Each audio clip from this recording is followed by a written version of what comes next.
Episode 62. Episode 62. It's episode 62 of Talking with Tasha. There you go. It just gets better every time. Thank you so much for coming back for episode 62 of Talking with Tasha. I hope you enjoyed the 2 episodes, Vanished in Vermilion with Local Lou. And if you came out to the author talk last week, I appreciate it so much. It was really cool to get to talk to Lou Ragoose and hear questions from the audience and just get a little more insider look into this whole story. We got to hear the jailhouse audio. We got to see some evidence photos. So it was really cool to, I don't know if really cool is the right phrase, but it really painted a better picture of the whole scenario. So again, I want to thank the Siouxland Libraries and Lou Ragoose for the opportunity. It was really a neat situation to be asked to do that, and I think it went well, and I appreciated everything and all the kind words I got afterwards and all that stuff. So for today's episode, we're going back to Lostcast, Talking with Tasha plus Trey, Lostcast. There we go. It's episode 4, Walkabout. Trey and I have a very enlightening conversation. And we talk about a lot of pop culture stuff throughout this episode, so I'm not going to do too much of what I'm watching and all that kind of stuff. Although I did just finish the Gilgo Beach Murders docuseries on Netflix yesterday, and what in the actual F? Whoa. Also on Netflix, I finished You last weekend, the series finale. It's over forever, and I'm kind of sad. I mean, that show is messy and twisty, and it's about a stalker and like a serial killer and all these things. Every season, he gets a new hot girl to fall in love with him. But I do think the way they ended it was very like apropos or tongue in cheek, or I'm not even sure what phrase, but it really just kind of turned the lens on the viewer a little bit, because that show had a lot of, I don't want to like ruin how it ended, but if you saw the ending, you know what I mean, because that show already had a lot of criticism for trying to make a serial killer sexy kind of thing. But even when they're not sexy, like, what the hell was his name? The Night Stalker, he had terrible teeth. Like, people said his breath smelled terrible, and he would still get letters in prison, and I don't know. Anyway, that could be a whole other podcast. So I will just stop there, and we're going to get into Lostcast. Let's do it. Also, I hope you go to talkingwithtasha.com, because I found some old photos of Trey and I from college, and I'm going to post them with this episode in a little gallery. So if you want to see what we looked like in like 2007, 2006, 7, 8, somewhere in there. If you want to see us in all our glory, all of our 00's glory, go take a look at talkingwithtasha.com. But without further ado, let's get into it. Lostcast, episode 4, Walkabout. Here we go. I feel like we haven't... Oh, I made a little list of things to... Hold on. Oh, okay. If you're going to go far, I was going to narrate something for us. No, I don't have that big of an apartment, you know. Not like this 2-bedroom grandness that I live in, I suppose. Okay, I'm going to name off some things I've been watching, and let yay, nay, if you have a thought. If you don't, Great. It's fine. Great. Okay. Were you a fan of a Goofy movie as a child? Was it one of your touch points? I watched it like 1 or 2 times, and then I just don't think that it wasn't a part of our list that we watched over and over, but I will always be seeing it eye to eye. For a podcast, that's great. But no, it was the 30th anniversary, so there was a documentary that just came out on Disney Plus about the making of it and how it was basically a dud back in 1995. And then just throughout the years, you know, it gained this cult following. And there's a part where they have this montage of people online talking about it, or people on podcasts talking about how it meant a lot to them, or because it's like a father-son story. So it was like, it helped me talk to my dad and like whatever. And I felt seen because when I was on the radio, I talked about that movie all the time. Yeah. And I was like, I was one of the voices lifting it up. Because I've always said that movie deserved more respect. I remember I never saw it in theaters. We got it on VHS. Same.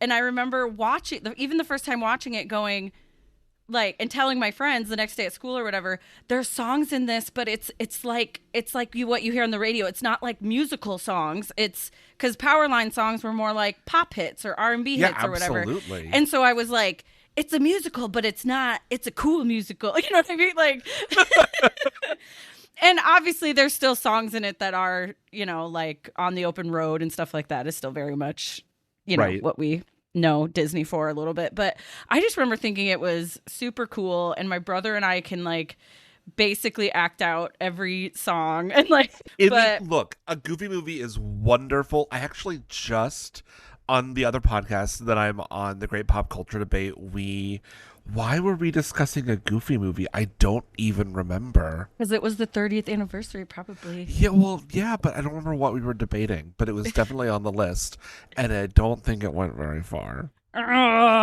See, I gotta fight for it. Maybe I'm making that up. Maybe it was somebody else that was talking about it on GPCD. But oh, I also finished this documentary on Max called Breath of Fire. Have you heard of this? Not at all.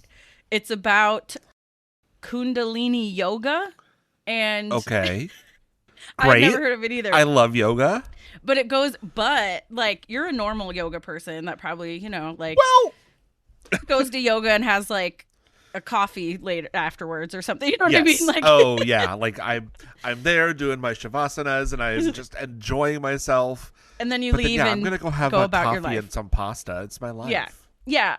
These people, I guess it goes back to this guy. I'm going to get all their names wrong. There was some like Bajan guy back in like the 70s that came over from India.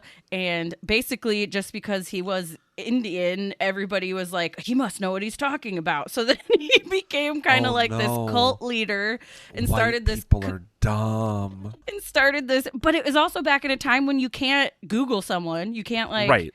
You know, I mean, you can now, but anything will just come up. You Google me, I'm the king of whatever I tell you I am. Yeah, exactly. So, but then it also leads into, there was a girl that kind of started taking it over, being the face of it, and how basically it was a cult. It's like any cult where you just start doing it thinking like, oh, I just feel like family at this studio. And then you end up working for them. And then you end up giving them all your money. And then all your paychecks are bouncing. And then, you know what I mean?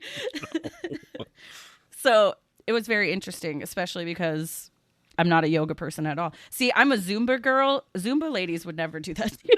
Oh, have I never told you about the Zumba witches from outside my apartment? I remember when we came to visit you, they were doing Zumba in the park. And yes. I almost was like, I'm going to go join. Which was fine until the pandemic because like our apartment faced the park and every Tuesday that summer of 2020, they would turn their speakers towards the building.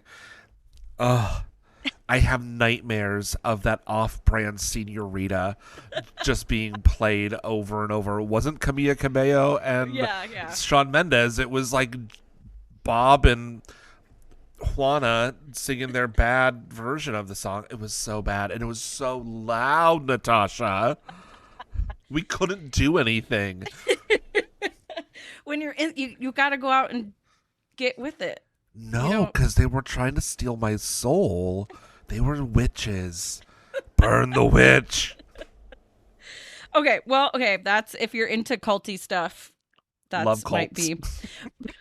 But also, why is everything happening right now? Like new Handmaid's Tale came out this week. New Hacks is out this week. New The Last of Us. Doctor Who is coming out on. Am I supposed to just never Saturday. leave the house? I don't know. No, you're not. You're not because we're still in the middle of Survivor. We're still in the middle of. We're just at the kind of beginnings of Top Chef. Two shows I love. Matlock is still happening. Tasha, I love Matlock.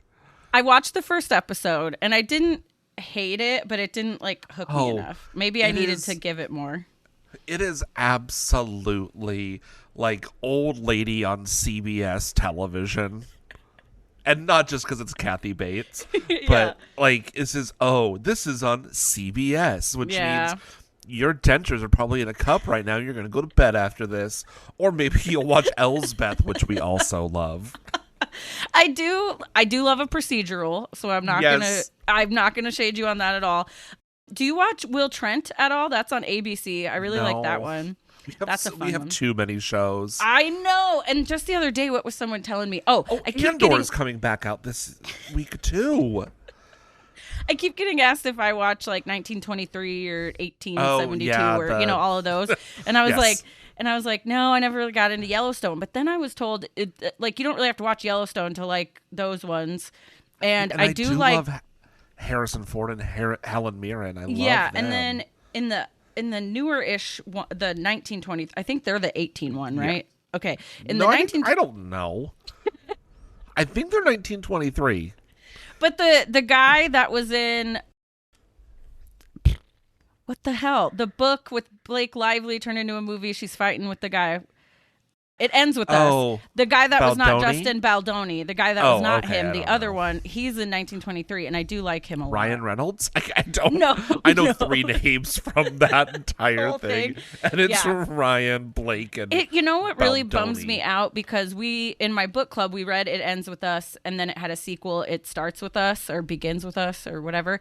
And obviously with all this kerfluffle, there's not going to be a sequel, but it is a good story. You know what I mean? It's a good story. I'm bummed it got caught up in all this. Harry Potter is a great story, but we don't talk about She Who Must Not Be Named, who hates the asexual community now. Yeah.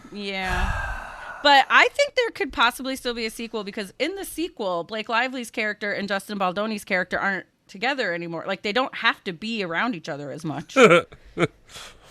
Well, just do 2 premieres. At 2 different locations where you don't have to talk to each other. Okay, and you said you weren't a White Lotus person, right? So you don't. No, but I feel I have such FOMO right now because of the finale. Because everybody's just talking about White Lotus, and I'm like, but we watched the first season, and then we didn't feel like the need to watch number 2. I'm sure it's wonderful. Mike White, you're great. It does have a weird way of sucking you in, and it's a slow builder. That show is. It's only 8 episodes or whatever, but it takes a good 5 to even get to what's going to be the.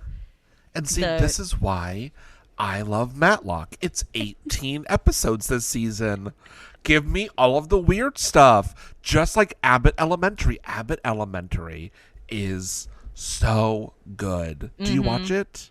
I don't watch it like appointment television, but I have I've seen it, but it's not like so good, so well written. But yeah, I keep seeing memes about that, about I'm sick of these 8, 10, 12 seasons. We need a season of 24 episodes, and half of them are filler, and we don't care. Just give me an episode where somebody learns how to play soccer, and then give me the storyline. Yes, I see the same memes. I'm stealing it, I know. Yes, it's from the OC, but that's fine. And I have to talk about my drama with getting Lady Gaga tickets. Can I tell you this story? Absolutely. Okay, so the closest she was coming, I live in the Midwest, obviously, Sioux Falls, South Dakota. The closest she was coming was Chicago. And so I signed up for a pre-sale. Chicago's a great town. I do love Chicago. I've been there a handful of times. So I signed up for an artist pre-sale, and I did 2 of the Chicago dates. And then I just picked a Seattle show, too, because I was like, well, I could make a trip out of it. Why not? Yeah. So I'm doing the artist pre-sale. I'm on the app on my phone. It's like, you're in the waiting room. Okay, great. You're in the queue. I'm only 2,547th in line. Easy peasy lemon squeezy. And so, but it is kind of it's going pretty fast actually. But this is the pre-sale. And then all of a sudden it's pre-sale sold out. We're done. Bye. And I was at 50 something in line. So I was so close. And then I was like, well, I guess I'll try the next day when it was the general on sale. And Yeah. so I do the same thing. I'm on the app. I'm in the waiting room. You're in the line. This time the line was a little bit longer because it's, the general pre-sale, whatever. Yep. And then I get it. It's your turn to buy tickets. And then and tickets these days are obviously crazy. And this is I didn't really plan with anybody like, hey, let's do this, let's go. Because I was like, depending how much they are, I might just say F it, like, Right. whatever. So I get in there. Of course, I click on the map in a few places and I'm like, 2,000? No. What? So I keep like going up. We're in the 300 section. And then, so I click a couple seats in the nosebleeds. Oh, those tickets are gone. Okay, I pick the next ones. Oh, those tickets. I'm like, they were just there like literally 0.5 seconds ago.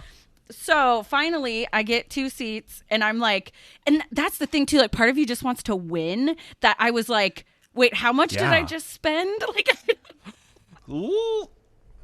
Did you get tickets though? I did get tickets. You're getting there. Okay. Yeah. Okay, good. So September 15th, going to Lady Gaga in Chicago. If you'd like to Venmo me because the tickets were very expensive, if you feel like you need to help me on my way to Chicago. Yeah. But no, they were my friend Rebecca's gonna go, but it was just so stressful. And I don't know. I felt like with like the last Taylor Swift tour or Beyonce or like some of these other big acts or even Adele or whatever, where I've always said I wanted to see them, but I was like, oh, it's so hard to get tickets. Or like Adele, when she did her Vegas residency, I was like, I don't know, it's a just everything's expensive. And so I was like, you know what? Gaga's gonna put on a show. You know what I mean? Like she's and also what made me, I got her new album Mayhem, and it's actually, I bought it. It's, it's funny. So I got a record player this last winter, and and Lady Gaga Mayhem is the first record I've ever bought. That's so exciting. I have really thought about getting a record player, but my husband's like, where are we going to put it? I'm like, I don't know. I'll buy a new bookcase, which I need. Right. No, growing up, my parents had records, but we didn't like buy new ones or anything. But like, yeah. My mom also had a record player, but we never had a needle for it. We also lived on gravel roads. We would have had to whittle our own needle out of a pine tree, but we never did. And so we had the record player, but my mom never played a single record. Well, you didn't have a needle, so that's we didn't have a needle, and she didn't want to go find one. Yeah, but and see, I grew up listening to my mom's stuff. My dad didn't have as many records, but my mom had like Madonna Like a Virgin. She had the Wham album with Wake Me Up Before You Go Go. Our moms were so different. My mom had like Steppenwolf. Oh, we had some of that in there too. That was more my dad's vibes. My mom was a rock chick. Meatloaf. We had Bat Out of Hell. We had that one. Right. My mom was a big, I know he's problematic, but Michael Jackson fan. She grew up Jackson 5, all that stuff. Like Thriller, Off the Wall. What else did she have? She had Diana Ross, Tina Turner. Ooh. Huey Lewis in the News. Yeah. Culture Club. Where are those records now? Do you or your brother have them? And here's the thing. So my mom passed away, right? Like 5 years ago. And in going through all her stuff, I don't know what happened to all her records. I got 2. No. I have 2 of them.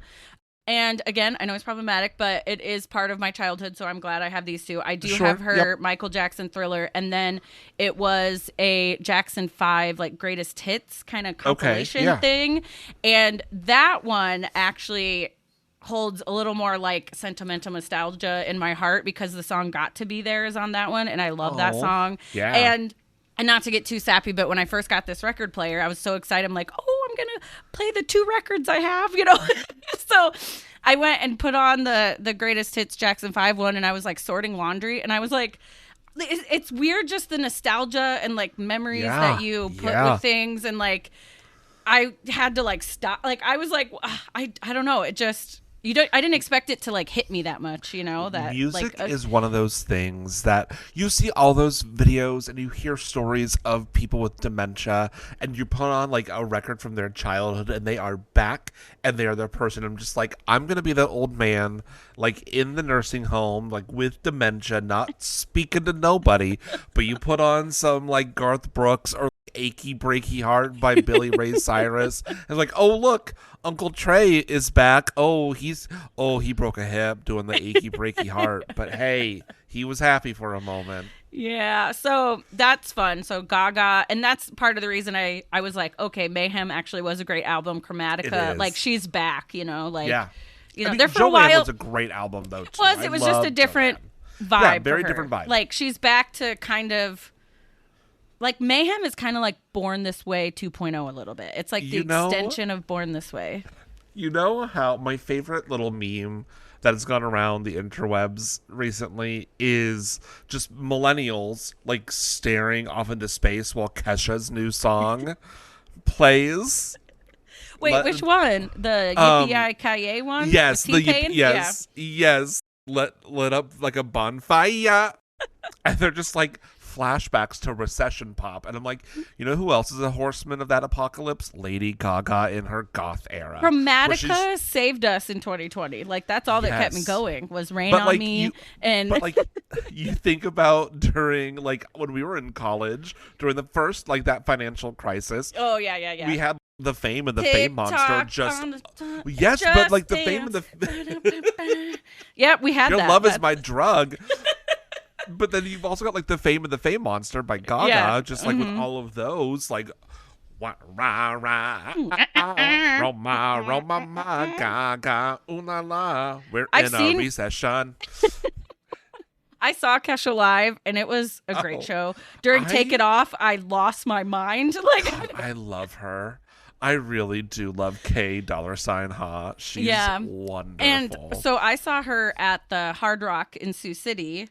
Okay. For their outdoor concert summer series thing. They had her a few years ago, and it was one of the hottest days of the year, of course, and Of it was course. outside. And we're all sweaty, of course, glitter, trying to wear the glitter and be, Yeah. Kesha appropriate. And then people even at the show were like, you need more glitter, and like throwing glitter at me. Like it was a holy celebration for spring arriving. Yeah, and my friend James, I went with a couple of my, gay friends because it's Kesha. And my friend James was wearing this like furry vest but no shirt under it or whatever. And Yeah. because we were sweaty, when this person threw the glitter at him, it just like stuck. It I love it. was the best. It was so good. So good. I think that's all I have. Do you Yeah. have anything you'd like to share? I mean, I've been seeing musicals like for this past month. Like it's my job. yeah, I was going I've- to say, how was you went to Real Women Have Curves, right? So the three shows that I've seen recently are Redwood, starring Idina Menzel, Through the trees and where stuff. she's like flying around a tree. Smash, saw watched that that stage show. Yeah, and Real Women Have Curves, the musical last night. All lovely. Real Women Have Curves. If you're in New York, see it. I loved it. Of the three, like all three, wonderful, nice.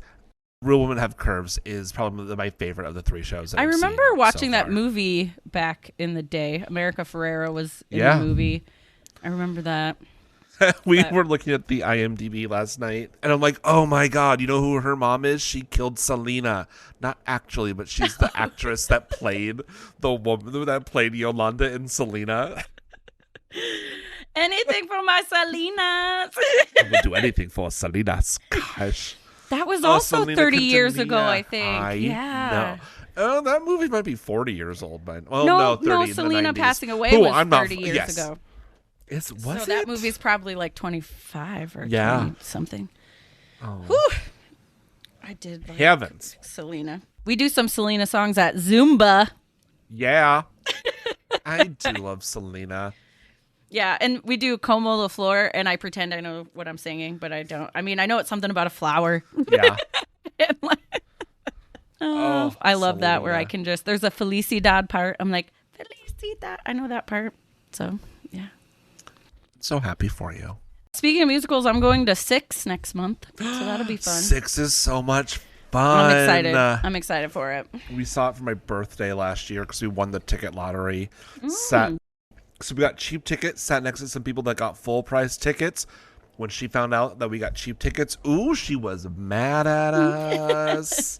and like her friend was like, good for you guys. I'm still gonna have a lot of fun. Yeah. It's so much fun, Tosh. Yeah, I'm excited. I've listened to the soundtrack handful of times. So. The cast recording. Mm-hmm. They're not soundtracks. They're cast Sorry, recordings. my bad. Wow. Take my theater thespian card. snobbishness. I've got to tell you this. Well, actually. What are you talking about? I've been in one live production, so I, know things. I believe you. No, I don't. I should have known that. I do feel it's bad. Okay. It's also just fun to be like, well, actually, Excuse me? about things that don't matter. It's actually a cast recording. It's not a soundtrack. It's not just a compilation of songs that are like the background of something. It's they're telling a story. That's any musical, right? Right. I mean, and that's nope. yeah, and that's like anytime I meet someone that's like, oh, I don't like musicals. Like, why are they stopping telling the story to sing? I'm like, listen to the words, you idiot. It's continuing the story. That's what a musical is. It's continuing the story. This person is so full of emotion that mere speaking isn't able to convey their message. They got to sing it. They got to sing it and dance buttholes. about it. Got to dance it out. Yeah, speaking of Dance It Out, we're going to talk about Walkabout today for season 1, episode 4. Great segue into Lost. And Trey's leading our Walkabout today. It's true. I did just watch it last night. I was like, oh, crap, I got to get this done. Yeah. And like truly also to all of the Lostcast fans, we're late this month because of me. It's my fault. But it worked out because my Vanished in Vermilion thing, like doing 2 episodes, it weirdly worked out. So which is so great. We just had a crazy March, so we weren't able to. We didn't see each other for about 4 weeks. You and Nick, you mean? Yeah, me and Nick, because Nick's watching this with us. So yes, he's the fresh eyes. He's a fresh eyes. Although, again, he has seen all of season 1 and part of season 2. That's true. But anyway, so he knew the twist of this episode. But he still doesn't know the ending stuff that we kind of get. I mean, I'm surprised how much foreshadowing is already in the few episodes. I'm like, sure, yeah, you know what I mean? But yeah, okay, because they knew where it was going. All right. Allegedly. Oh, allegedly. All right, should we start this? Yeah, let's do it. Okay, Lost, Season 1, Episode 4, Walkabout. So, we open up on an eye because, of course we do, it's Lost.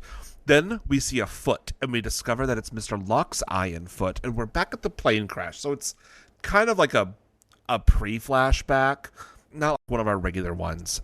And people are just screaming again. Shannon. So he looks at his foot and he wiggles his toes and he is in awe because the plane just crashed, right? Then we hear Vincent barking a ton and we go to the present. It's nighttime and all of our Losties are waking up because that dog is just barking over and over and over. And we see all of the characters that we know and they're just like doing that. It's the pan of all of our characters and we're all going to look at everything that's happening. And then we just hear some sounds and a growl. Is it the thing from the trees? We don't know. And so Jack is standing up because he's Jack. And he wants to investigate, and he motions for Kate not to move. And the fuselage is being disturbed. But everyone is dead. Is it zombies? I don't know. And so Jack blames Sawyer for being the one in the fuselage because last episode they found each other. And he's like, it's Sawyer. And Sawyer's right beside him. He's like, jackass. And it's honestly, I agree, Sawyer. Jack is jackass. And so Jack gets his little pen light, like the tiniest little light. I made that note too. I said the littlest flashlight. Just the littlest flashlight, just like showing it. If and you notice, Sawyer has the big a floodlight. He's just like your little such a metaphor because we always joke about like this whole show is a contest for like who has yes. In this case, flashlight contest. Right. That's not a lie. This is a lie. And but Sawyer is actually useful, right? But then Jack motions for him to put his flashlight down because he might We don't have wanna the spook the dick zombies. is minor. I don't know. He's such a little. And also, whiner. at first, he's like telling everyone to stay back, but like everyone's following him into the fuselage. It's like Kate, Sawyer, Right. Charlie, Hurley. I'm like, why do you all have to Shannon, go? everybody is there. So the banging is still happening, and we see fur and tiny glowing eyes, and we get this run from Jack, which is wonderful. And because we've got to run from the zombies, it's The Walking Dead before it actually premieres, except it's a family of boars. And Locke is excited. Like, just Terry O'Quinn has the perfect creepy face, and he's excited that we get our. I did like how they were like, it was probably Charlie or Hurley that was like, what was that? And Locke What just was goes, boars. Boars. Like, it's just. Oh. All right. Anyway. So it's still the middle of the night. Jack is helping Charlie, who got scraped by a boar tusk. And so Jack and Charlie and Kate and Saeed start discussing how to get rid of all of the bodies that are still in the fuselage. Like, we should bury them. And Jack's like, no, we're going to burn them. And honestly, yeah, that's the right answer. There's a score. There are scores of bodies in there. Do you want to dig a mass grave? Do you want to dig a mass grave, Kate? Without a shovel? Like what? Without a shovel? What, you're going to get a piece of the wing off and just scoop out this? No, Kate. And Jack does make a valid point that animals are just going to dig it up. Exactly. Because that's why Like, the boars were in there. So, like. Right. And as much as I hate it, I agree with Jack. I know, I do too. You gotta burn them. And Kate is aghast, and Saeed is scandalized. How dare they consider burning them? But they're people, Jack. Okay, cool. They're bodies. Like, well, and Jack also is like right. they're people, so we want boars to eat them instead. Like, I right? don't. Come on now. And I get to a certain extent, I understand they bring up like religious beliefs or blah blah blah. But at the same time, like, I don't know. Is that really that? No, like, they're in the fuselage, which is basically an oven. Mm-hmm. Like, they're just cooking, which is why the boars came. And yeah, and if you notice, like, when they walk by it, it smells. They're all like, ooh, yeah, you got to do something. Yeah, because you know what humans do when we die? We stink to high heaven.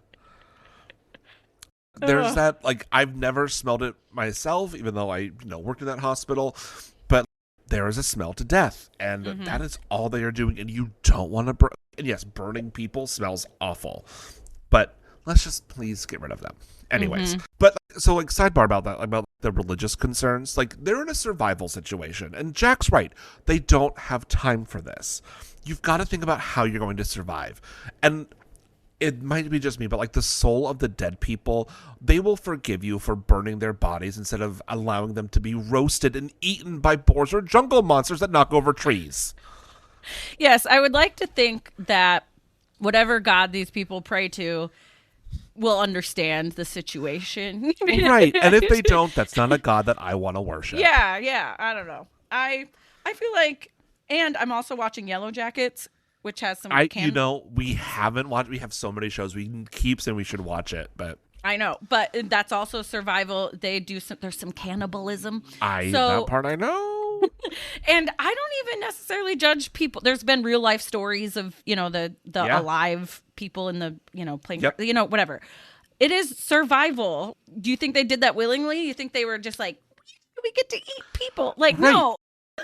like Natasha, God forbid you and I are in a plane crash on the mountains and you survive and you're like, oh no, people aren't going to come eat my body. Please. Just if you can start a fire, do it. Roast my arm. Mm-hmm. I remember reading somewhere or in some documentary or something I watched that, as days went on, like some of the people literally said, when I die, eat me. Like they said, it's okay. Like, right. So I'd rather you live instead of just like being a good person that nobody cares about. Yeah. Anyway. So Jack brings up a good point. It's been 4 days, and the smell must be terrible. And Jack is being even more practical, saying that they should wait until sundown because, as Kate points out, he's hoping that when they set the fuselage on fire, someone will see it and then will want to investigate and save them. So the next morning, Saeed is doing some radio work and Kate is curious. And they're trying to figure out where the French transmission's power source is. And Saeed and Kate are ready to get off the island because, of course, they are. Saeed's like, since he doesn't agree with the burning, he's like, I'd rather do this than help find firewood. I'm like, okay. No, just Saeed, get off your high horse. Yeah. And there was a part where when Kate says, what can I do to help? And Saeed goes, seems like you're as anxious to get off the island as I am. Aren't we all anxious to get off the island? Aren't we all? As it turns out, there's at least one person that does not want to leave the island. Yeah. We'll find out why as it goes on. But So Walt wants to go and visit Mr. Locke, but Michael doesn't want him to bother Mr. Locke. But Walt snaps back and says, at least he talks to me. And you know what? Good for you, kid. Put your absent father in his place. Talk to your kids.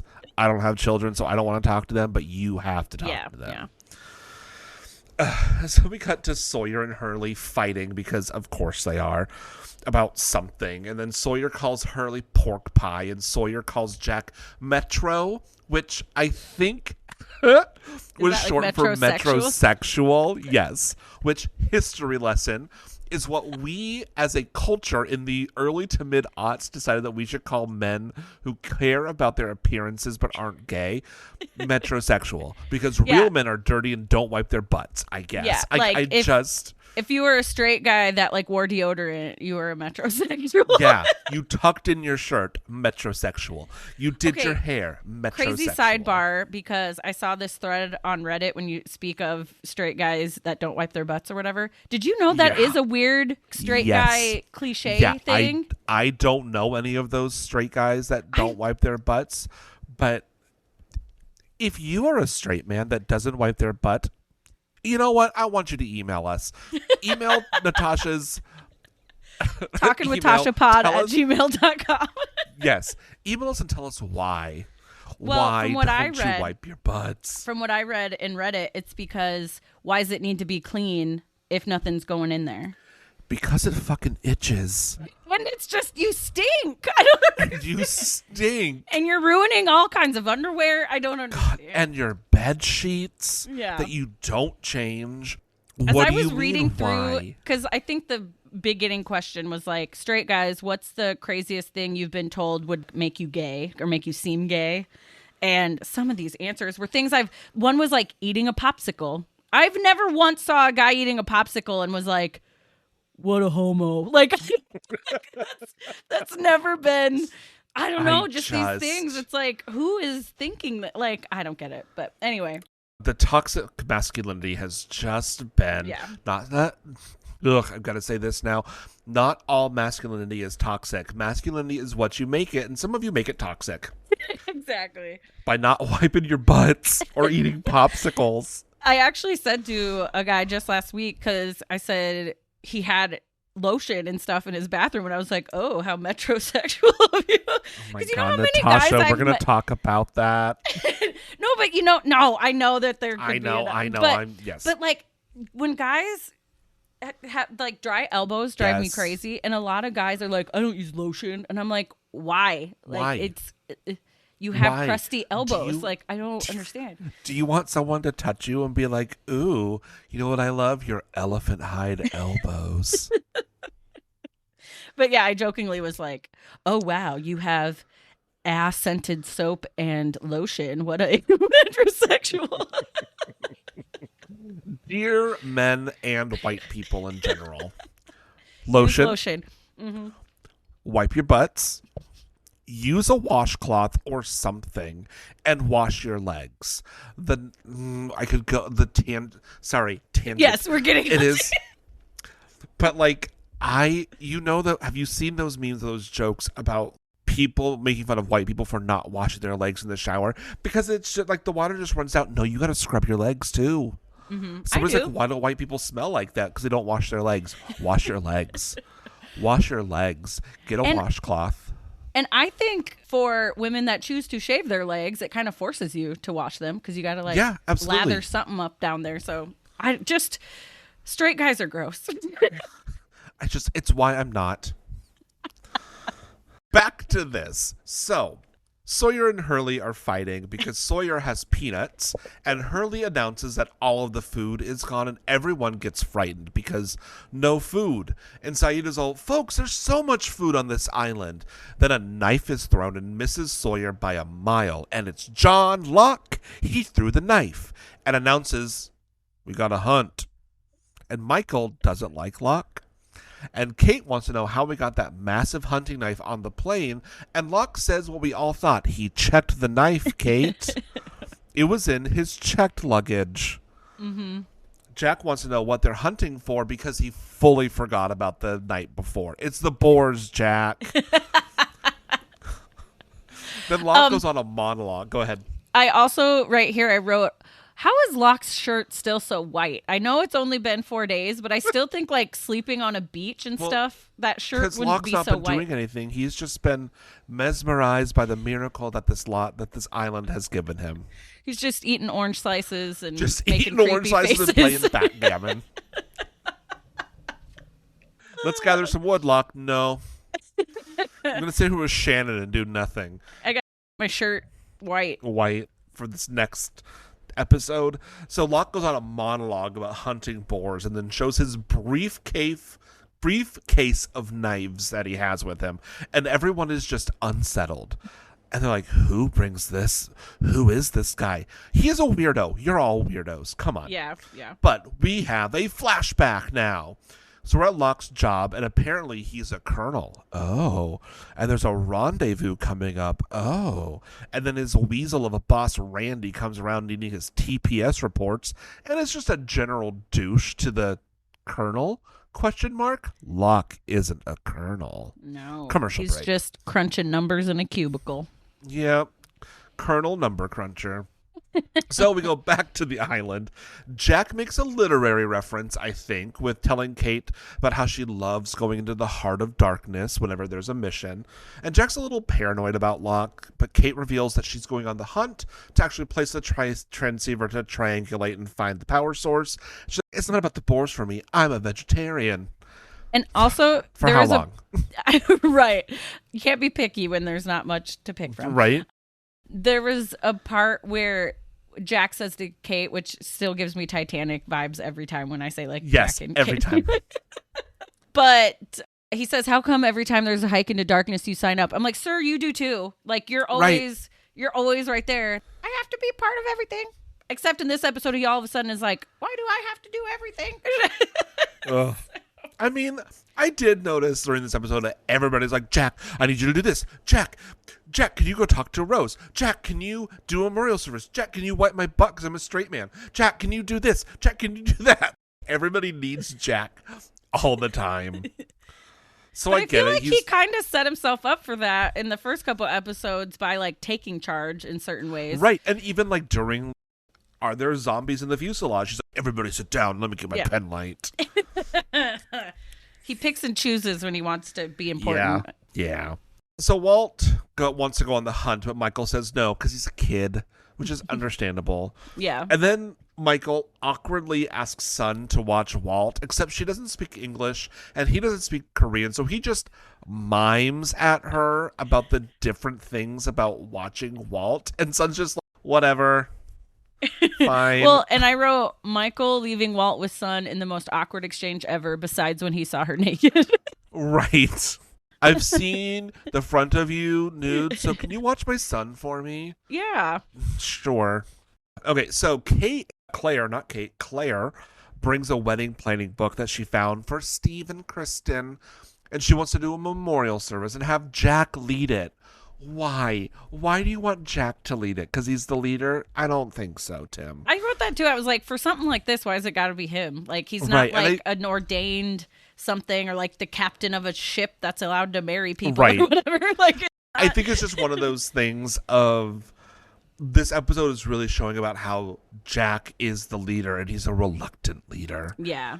Okay. But I do like that Claire had the idea, or some of the other survivors had the memorial service idea. Like, if they're going to burn the bodies, we should send them off somehow nicely. Right. I do like that. And she asked him because I guess he's so incredibly detached from all things sentimental. He's just like, I don't know, I'm a doctor. So Claire decides that she's going to do the memorial service. And then Boone is worried about Rose. Shannon's being detached because she doesn't want to join the firewood brigade or eat the boar. She's going to fish from the ocean. That scene was fine. Then you get Locke, Kate, and Michael. Find where some boars I did are. like when Boone said the ocean isn't going to take your gold card. I did like Oh, so they're so bitchy to each other. Just yeah. the Real Housewives of Lost Island. They're so funny. So the hunters they're looking for some boars. They found they're close. Charlie's trying to get some of his drugs into his system. Then Shannon comes and finds him and uses her lady feminine wiles to convince Charlie to go for a walk. And this is where I see that Shannon, we're going to talk about hair. Did you notice that Shannon had one of those perfect zigzag parts from the early in my aughts? notes, Just literally in my notes, I wrote Shannon and her zigzag part are going to go for a walk. like, because I've watched the episode twice now. For like once just to watch it, and then second for the notes. I didn't notice it the first time, but this I'm like, oh, it is just that right away. Perfect zigzag part that I haven't thought about since probably 2007.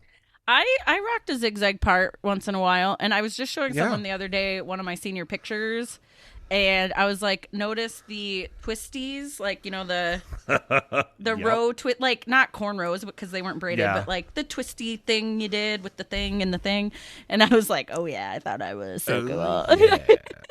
Yeah, so she gets her perfect zigzag part, and because apparently she has a mirror and a comb and can easily execute that every day. And Charlie is super excited to go on a walk because he's a boy.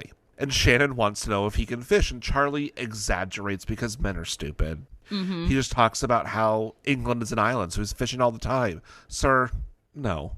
Do you think he wipes his butt? Dominic he's British, Monaghan, so maybe. yes. Charlie, probably. Yeah, he's English. I do like, too, where he's so full of himself that when she's like, can I ask you a question? And he's like, yes, I am the bassist for... I am. Do you want to go fishing? Like, she doesn't care. Nobody's heard of Drive Shaft. Is that what it is? Did I say Overdrive? What was the band's? Drive Shaft? Drive Shaft. Oh, okay. Yeah. Okay. All right. Go back to Boone. Boone really wants Jack to go help Rose because no one can do anything on this island without asking Jack for permission or just get him to do it instead. Yeah. So Jack goes over to Rose and covers her in a blanket because it's hot. And she wants nothing to do with him because she's the smartest person on this island. Yeah, she's like, no, go away. I don't need you. And Jack does some armchair psychology with her, even though he just announced he's not a psychologist. Mm-hmm. So also, Jack and Rose, more Titanic vibes. So much. So the hunting party discusses their pasts. But Kate is asked about it, but doesn't have a time to answer about why she's in Australia because Locke has found tusk marks. And Locke does some confusing hand gestures. And Michael's like, why are you telling me to steal home? And then a boar comes out and gores Michael's leg, and Locke is knocked over, and he checks his booted toes again, and we have a flashback. Yeah. So Colonel Locke is playing Risk or something on his lunch break. Supervisor Randy comes in and makes fun of Locke for not being a colonel and wanting to do a walkabout in the Australian outback. And maybe with a lady. Ooh. And Locke gives us a line that we get a lot in this episode and is honestly a great line of, don't tell me what I can't do. Commercials. So we go back to Lost Island. Kate is trying to rouse Locke after the boar gore, and Locke calls her Helen. Helen? You're welcome. And Locke's on a one-track mind to get that boar that gored, even though Kate is helping Michael and insists on getting him back to camp and that Locke can't go after the boar. And he again says, don't tell me what I can't do. Mm-hmm. Each time is a little more intense. Mm-hmm. I wrote, Michael got an owie. Just an owie, just like a little bit of a gore. A little just a little bit gored. Yeah. Then we go to Hurley and Charlie, and they're fishing with a sharp stick and just missing over and over. And then Charlie tries and just launches his entire body into the ocean. It's so funny. And this is kind of the beginning of their bromance, friendship. Yes. They're just sort of relationship. Boys. This is good masculinity. Yeah, trying to just fish. Like, I'm going to go fishing. God, it's so good. I So then we go to Claire. There's a lot of quick flashes this episode. Claire's going through belongings for the memorial service and finds an envelope for Saeed, who opens it and looks through photos of a woman in a hijab. Is this his wife, his sister, his mom? Is he a stalker? We don't know. Then we got Rose and Jack are watching the water, and she talks about how she holds on to her husband's wedding ring whenever they fly. And Jack is very patient and caring, apparently, according to Rose. Then Jack mentions that he's only a doctor because it's the family business. And honestly, just give me less Jack, give me more Rose all the time. Just give me more Rose. She's the smartest person on this island. And then we have another flashback. And Locke is in bed talking to Helen about how much he hates Randy. And justified. Randy seems like a dick. For sure. And as he's talking, he tells Helen that he has bought 2 tickets to go to Australia to go on an authentic Aboriginal walkabout. And this is a surprise to Helen. You just get no. And they've been talking on the phone for 8 months. And she mentions how she's not allowed to meet customers. And that surprises him because he's just a customer to her. He thought they had something. And so we think she's like a sex line worker, operator, whatever you called those numbers back in the day. Yeah, I fully think that she's a sex worker, and there was just something in her voice that Locke attached himself to because he's a lonely man, and here's a woman that's being nice to him because he's paying her to be nice to him, and just, and I think she said something along the lines of, I'm really not supposed to talk to you this much. But hey, she does. And then she's like, if we keep talking, I'm going to have to charge you another $90 for another hour. $90 an hour. Over 8. How often is he calling Helen? How is he affording a ticket to Australia with bills like that on that and 900? Just all he does are TPS reports.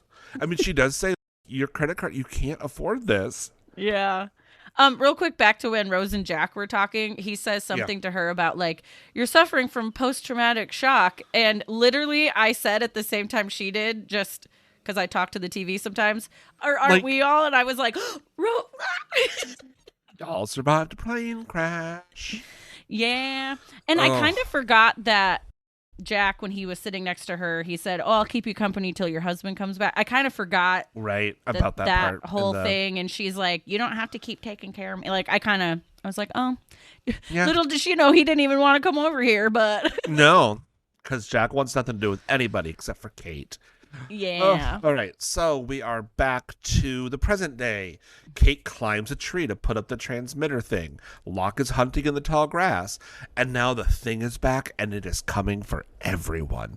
Kate sees from her vantage point after she drops the transceiver thing and almost hits Michael's leg, his boo-boo, that the monster is knocking down a bunch of vegetation. And they gasp. And Locke finds a boar. But then the monster finds it first, and I'm pretty sure the monster eats the boar, does something to the boar because it's just bad. My captions say mechanical growling, that's how it describes it.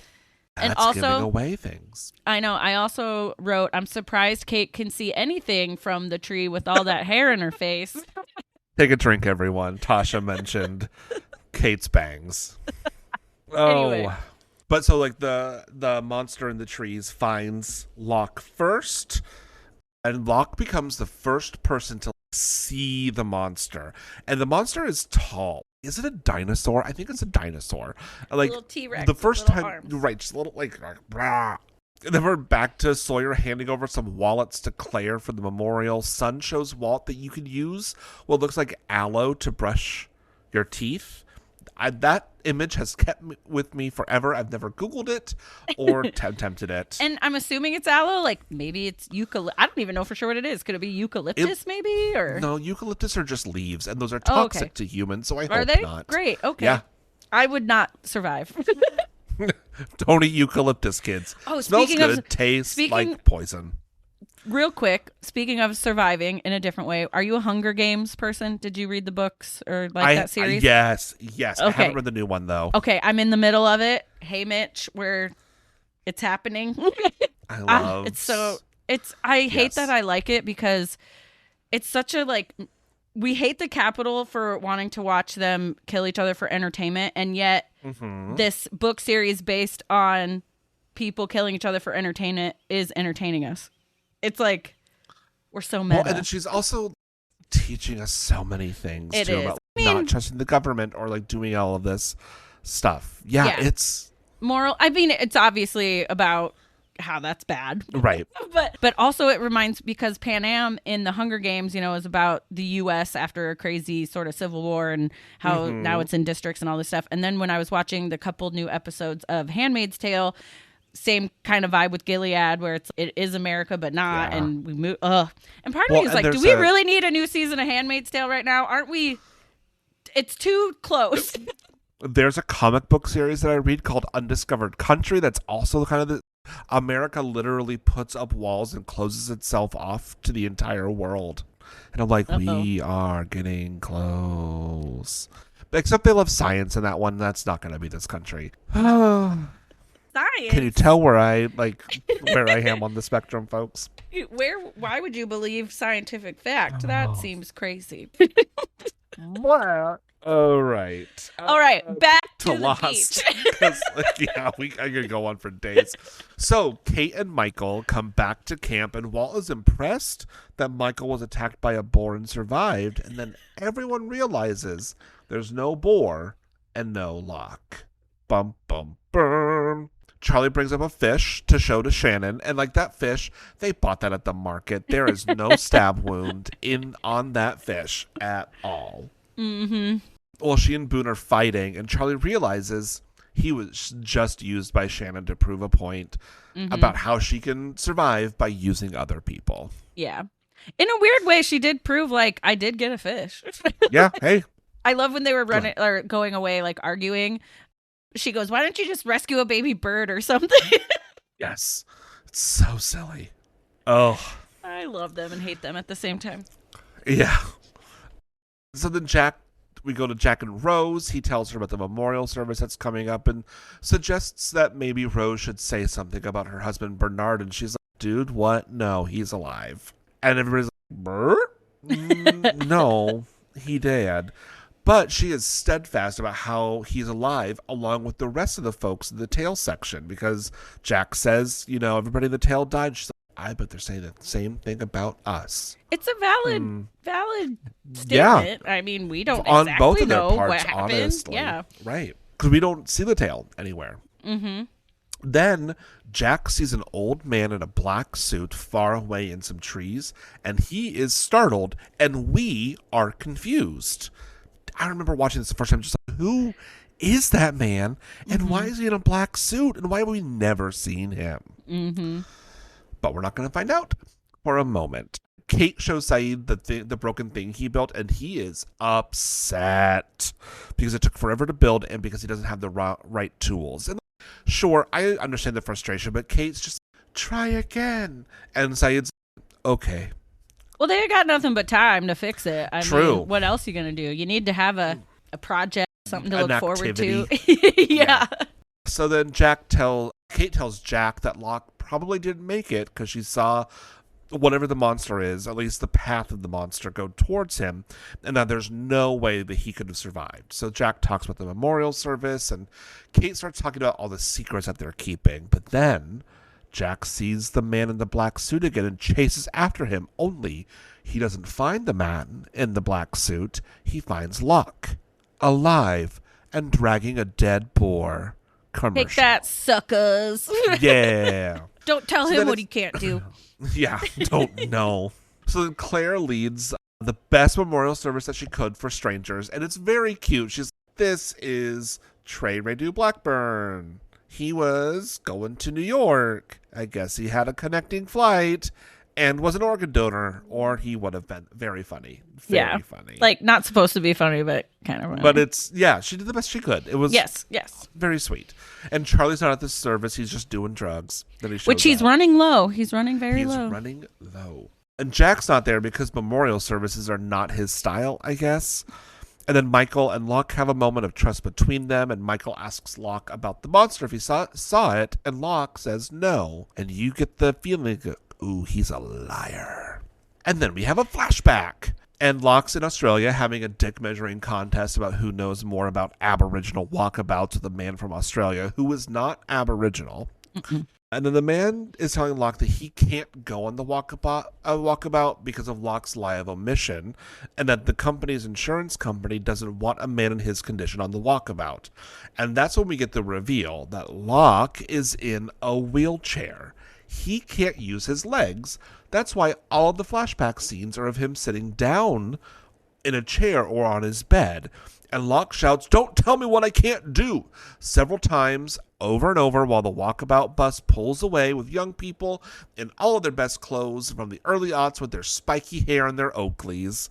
Caught every single one of those bad Oakleys and the spiky hair with the frosted tips. Oh, yeah. Oh, frosted tips. So glad I never did that. Also, the wheelchair Locke has, and maybe it's just because he's traveling or whatever, but like, don't you think you'd have a nicer one? To me, that's like I don't know, it's just not a very nice wheelchair for someone. Yeah, and I'm not a wheelchair user, but I feel like it almost feels like the character of Locke would not want a fancy wheelchair because he's in denial about the loss of the use of his legs. And doesn't he say at one point, like, I've lived this way for 4 years or something? So like, or something, yeah. So we get a hint that he wasn't born this, like something happened. No.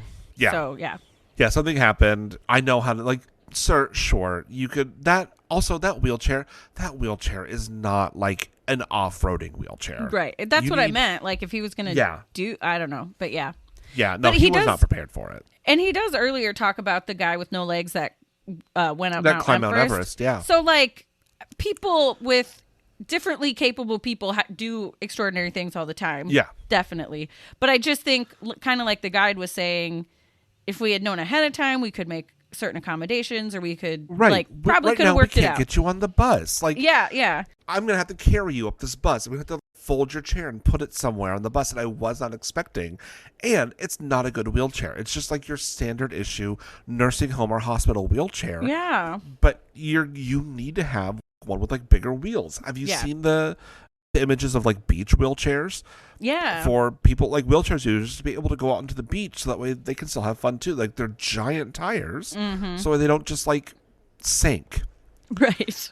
Yeah. So we've got spiky hair and Oakleys and everybody's very 20-something on that bus except for John Locke.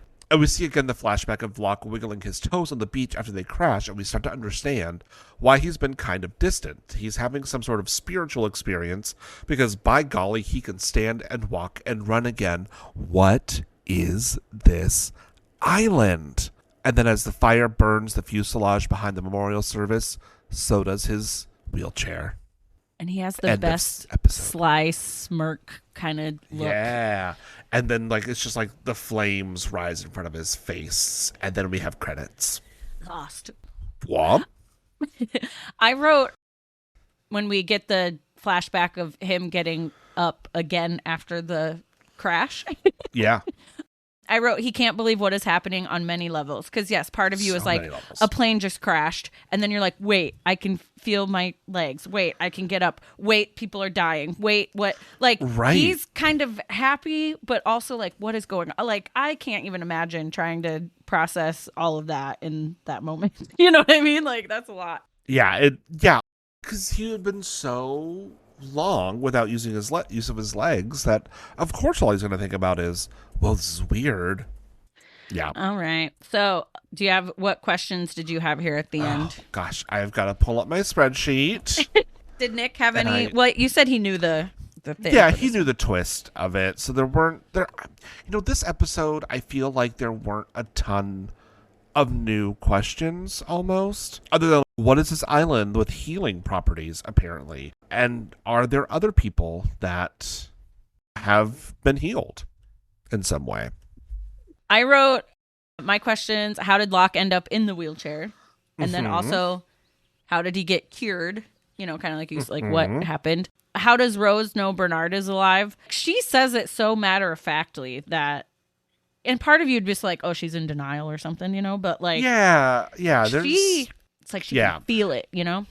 I guess, why doesn't Jack like memorial services or something? Like, I wonder Yeah. if that guy in the suit has Yeah, anything to do who's with the man in this who's the man in the black suit? Yeah. I wrote the first time we see that guy, I write, maybe Jack needs a doctor because he's seeing rich strange men in the Right? bushes. I wrote, why is Locke's shirt so white? And it still just is so white at the beginning of this episode. How does Shannon's hair stay zigzagged? I think they were trying to just make it look messy, but it was a perfect zigzag. It was, and like you said, it was a little messy later, but it was like, no, that is a perfect zigzag part. Each zig is the same length as a zag. It's so silly. I love that you noticed it too, though, because I had it. I was like, oh, well, and it's so because Charlie is short. Like Dominic Monaghan is shorter than Maggie Grace, and so you just see her looking down, and it's just like parted of the hair.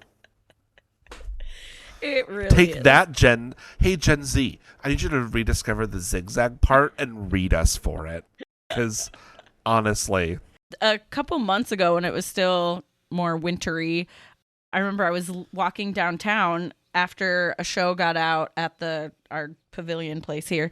And I was walking to my car, and there was a family in front of me, and they had a teenage girl in the family, and she was wearing kind of wide, like Jinko-ish jeans, like, how the wide leg is kind of back. And it had just rained or snowed like the last couple of days, so obviously the ground's kind of wet or whatever. And she kept being like, the bottom of my pants are getting wet. And I'm like, that's why we stopped wearing them. The number of my jeans. So I think I've said this before. I worked at American Eagle for a while when I was in college, and I had 34 pairs of jeans. That's a lot of jeans. A lot of jeans, but they were all like $5 for me because I worked at the Eagle. And the number of those that were just wet all the time from the ankle down, or like, did you ever walk on them enough that just like the hem the back would part pull would apart? like come off? And it Yep. was, yes. I'm 5'2". Of course I walked on my pants. I'm 6 foot. I walked on my pants.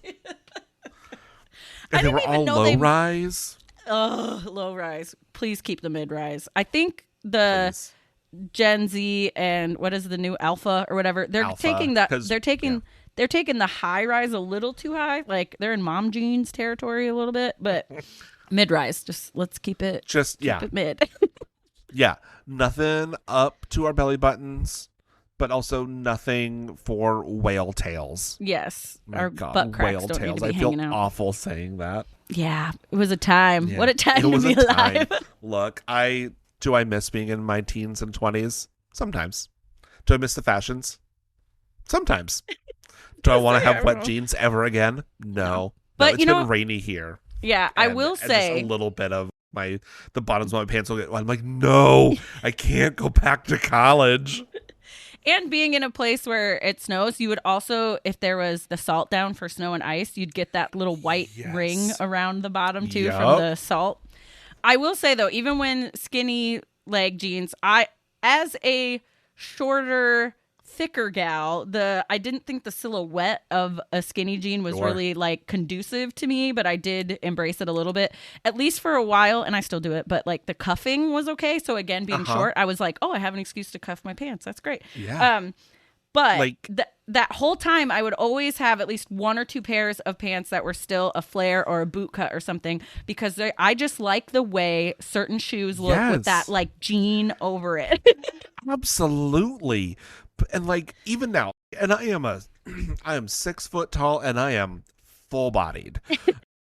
I'm a large man, and you will never find me in a pair of wide leg jeans on purpose.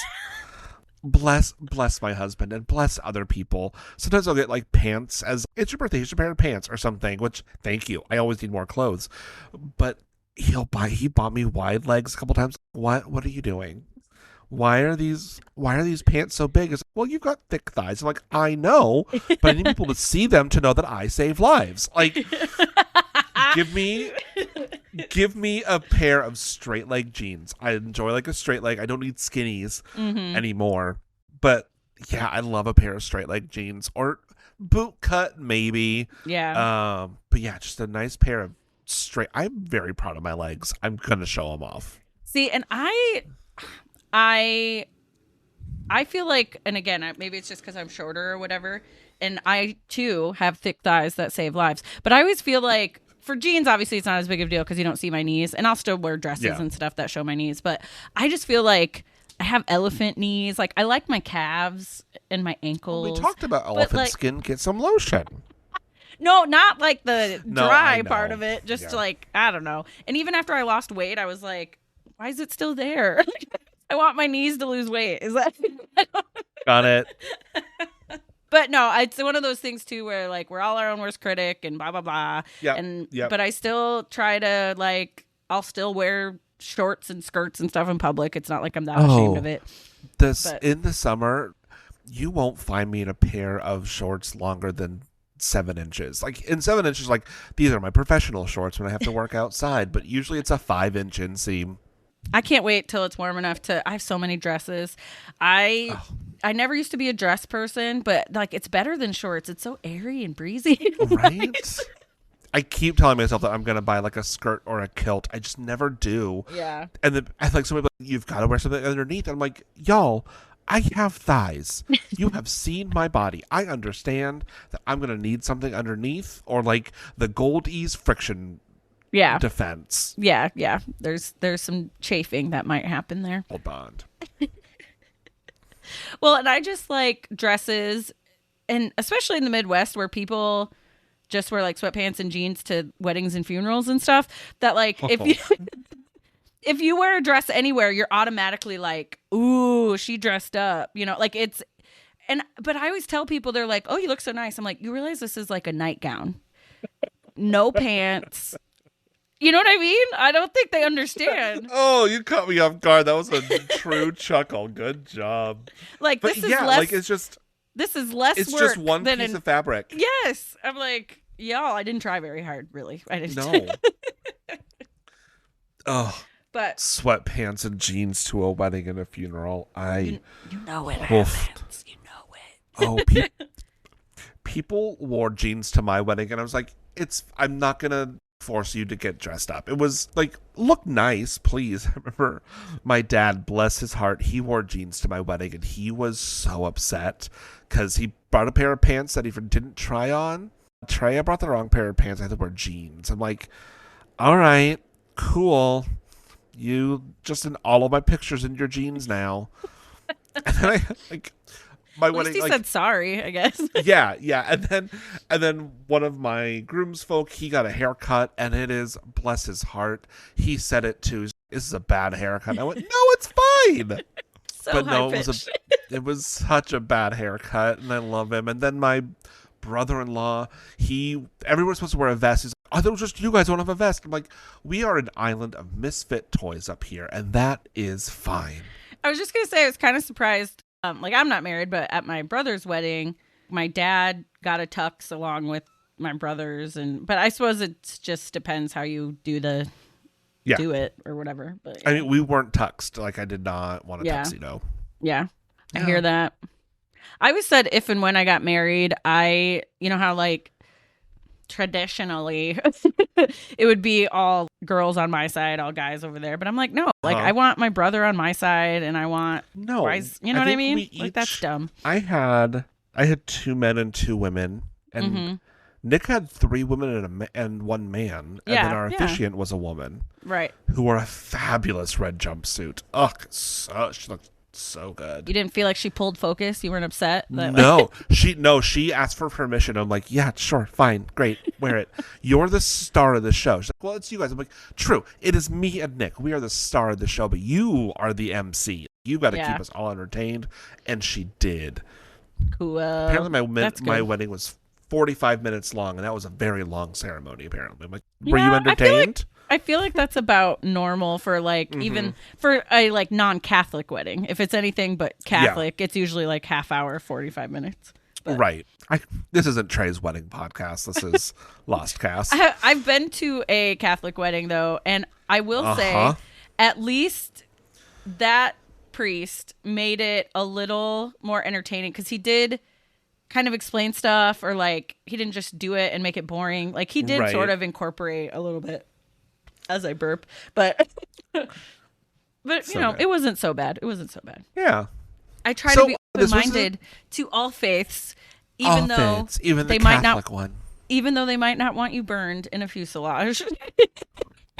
There it is. There it is. Gosh. I just kept thinking of, but the Vikings. I just think about like Viking funeral pyres, or And like cremation is a thing. Like cremation is a thing. Yeah. Some people want to be cremated. Some people want to be buried. Oops, you died in a plane crash. Most people don't say, how do you want it? When people ask, like, how you want to, that comes up sometimes. You say, oh, I'd love to die in my sleep. I don't want it to be painful. No one says, like, plane crash. That sounds like a good time. I mean, I know what I want to do. I want what I want done with my body afterwards. But Yeah. all right. Well, that was a Anyway. good episode. I Yeah. think it was a fine episode. Like, it was all about... This episode was just like, let's look at Locke's legs. Well, and it is, I do remember watching it for the first time being like, oh, Yeah. like Oh. it is a shocking revelation to get, Yeah. for sure. But Yeah. and again, some of the foreshadowing that watching it back, we realize is foreshadowing. Like with Rose's whole speech, you're like, Yep. so I mean, there was just a lot was right in front of us that at least I didn't see the first time around. I didn't, Right. And I didn't either. yeah, So. yeah. So yeah. Because we'll talk about another thing I was going to say, but it's a spoiler. I think last time I teased my jury duty story. Should want me to tell that quick? Yeah, sure. Did I tease it? Absolutely. Because I'm still technically in jury. This will come out hopefully That's when I'm right. done, but I have it through like May 3rd. I haven't had to actually go in yet, but every week I have to check online to see if I'm summoned. But it's so Right. hard to live your life a week at a time. It really is hard to be like, I don't know what I'm doing next week. But anyway, so Gross. in college, I was on a jury. I was selected. I knew I was going to get selected the minute I walked in because the defendant was my age-ish, like in his 20s. And at this time, I would have been like 22, 23, 20, something like that. And the case was about whether or not the police saw him with a gun. And all we could know was that he was a felon, but we didn't know what for or like what he did. But felons aren't supposed to have guns. And so they asked us questions. See, now I don't think they'd even pick me for a jury because I've watched way more true crime since then. I've seen every episode of SVU. They'd be like, this bitch is going to think she can solve it herself. So, you know what I mean? So the only witnesses were cops. So they had a lot of questions about like, do you think cops can lie or how trustworthy are you of cops and things like that? And then, because what happened was I'm going to pause you and be like, do you think cops can lie? Yeah, the Supreme Court said they can and that they are allowed to. Yes. But here's let me paint a picture for you. So allegedly there was some sort of like noise complaint or domestic disturbance or something. So the cops are called to this residence. They say that through, I'm going to say a curtain, but when they showed us the pictures, it was more like a blanket hanging in the window. They said that like through a little sliver they could see him with a gun in like the living room or whatever, like he was brandishing a weapon, like in this fight he was having, like whatever. My they saw eyes are straining with how much they're rolling right now. But here, okay, so then, but by the time they got inside, the gun was not on his person, but there was in the bathroom, the window was open and a screen was like literally had a cut through it, like it had been cut with a knife or whatever, and the gun was outside the window, like it was on the ground outside the bathroom. So we had to decide whether or not the cops did see him with the gun. It was basically just, did a felon have a gun? And we did deliberate for a couple days, and it was very stressful for me because this is a person's life. And even though I am a true crime person, and even when I got my jury duty letter, all my friends are like, oh, that's so fun. I'm like, no, it's not. It's scary. It's a person's life. We did find him guilty, and I felt really bad because I felt like, what else would it have been? You cut the screen and got rid of it, like. But maybe he didn't. Then how did it end up outside? I don't know. Was he alone? Was he alone in the apartment? No, there was like some sort of disturbance. I forget. I mean, this was like 20 years ago now. Oh yeah, and I'm like not saying that you're a bad person. And like, don't get me wrong, because and being younger in that room too, I think there's an episode of Matlock that's like this. And don't get me wrong, I don't think anyone like coerced me or threatened me or anything, but I didn't have a good enough reasonable doubt. If you have any kind of doubt, you're supposed to say like not guilty. Right. But I don't know. We felt guilty, and I felt. But also you're also young. It was also the mid-aughts, Yeah. or like the late aughts, and like we all still, and like you and I are both white people from the Midwest, so we trusted cops a lot. Yeah. So like, Well, and don't why get would the me wrong. cops lie about that?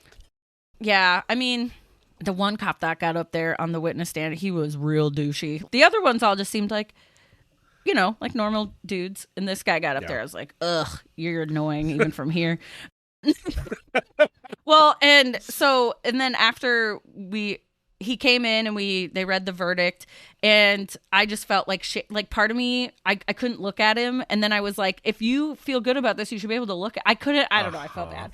And then we go back to our juror room, and the judge comes in, and then he can give us a little bit more of the story now that it's over. And he tells us that this guy's been originally from the Chicago area. He's been in and out of the system, or like in and out of prison for like a long time. Chicago to Midwesterners. I know. And so, but here's the deal. A couple of the older people in the room go, oh, I feel even better about it now. I felt worse.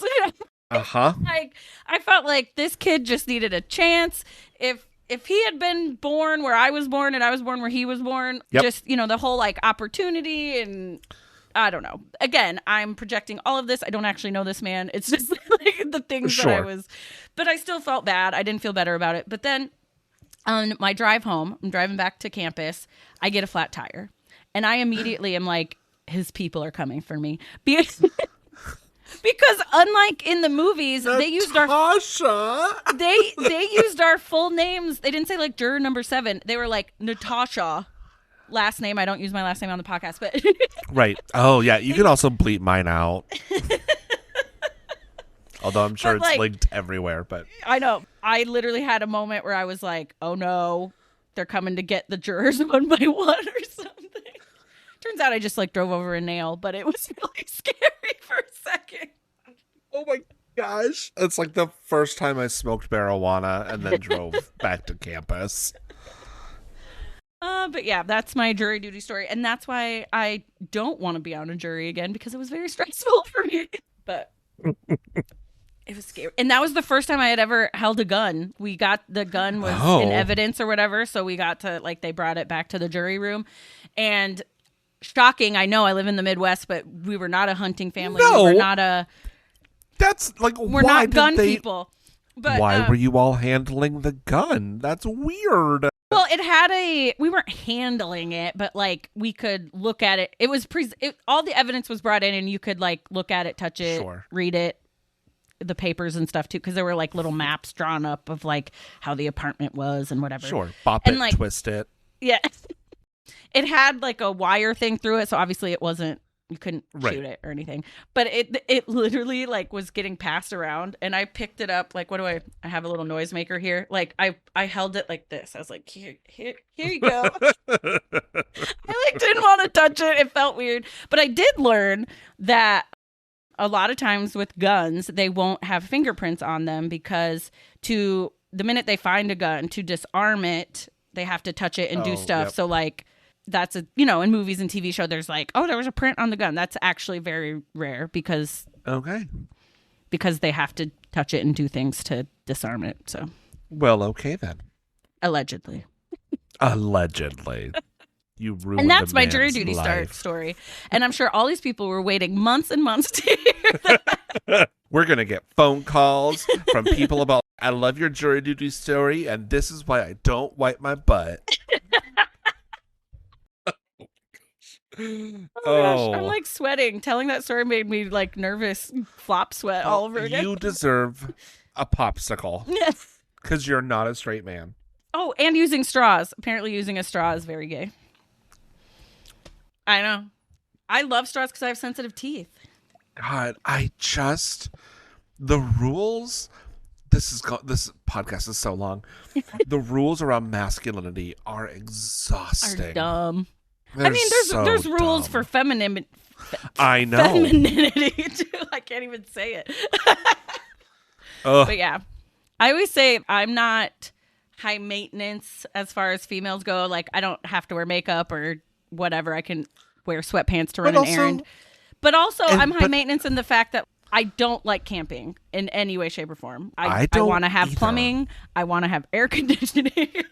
But also, if you are a person that enjoys wearing makeup and getting dolled up to go out or just say hi to people, great. I'm so happy for you.